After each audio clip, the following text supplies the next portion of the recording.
तुमचं सगळ्यांचं स्वागत आहे माझ्या चॅनलमध्ये. तुम्हाला माहितीच असेल की आज संकष्ट चतुर्थी आहे आणि मला बाप्पा ही गोष्ट इतकी आवडते की बासच, त्याच्या पुढे मला दुसरी कुठलीच गोष्ट आवडत नाही. तर मग आज संकष्ट चतुर्थी असल्यामुळे मी आज बनवणार आहे उकडीचे मोदक. तुम्ही पण बघा मी कसे बनवते, कसे होतात ते. चला तर मग बघूयात कसे बनवते मी. तर आता आपण बनवणार आहे सारण मोदकासाठी.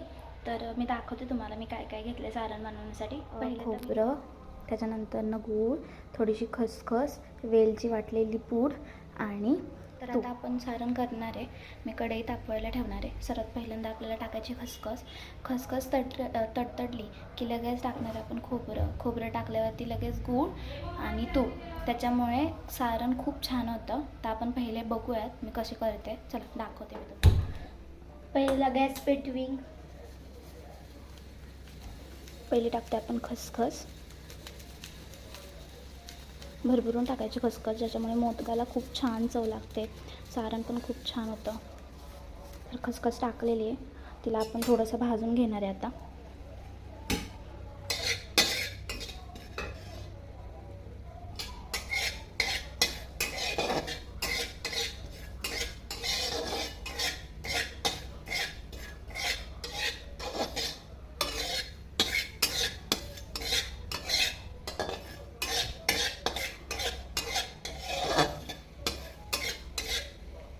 खसखस लाल झाले.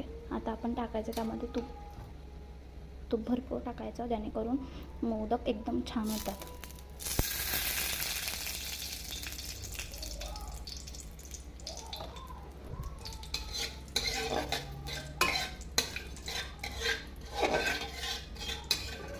आपण टाकणार आहे त्यात खोबरं.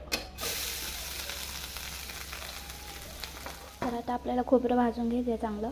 खोबरं भाजून झाल्यावरती त्यात टाकणार आहे आपण गूळ नंतर टाकणार आहे आपण वेलची. आपण जेव्हा टाकतो त्याच्यानंतर मोदकाला इतकं छान सुवास म्हणे किंवा एकदम असा मस्त जी टेस्ट असते मोदकाची ती खूप छान येते. त्याच्यामुळे तूप भरपूर वापरा, कारण का उकडीच्या मोदकांना तूप जास्त वापरलं ते अजून छान. वेलची पावडर मी टाकलेली आहे.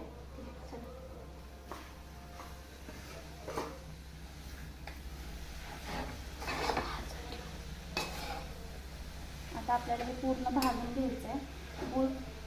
गुळाचा पाक तयार झाला पाहिजे, त्याच्यामुळे मोदक खूप छान लागतात. असं थोडंसं जरा गुळाचा पाक लागला ना मोदकांमध्ये, मोदक खायला पण छान लागतात आणि खूपच छान होतात. बघू शकता असा गुळाचा पाक तयार झाला पाहिजे. आता हा पाक जेव्हा मुरेल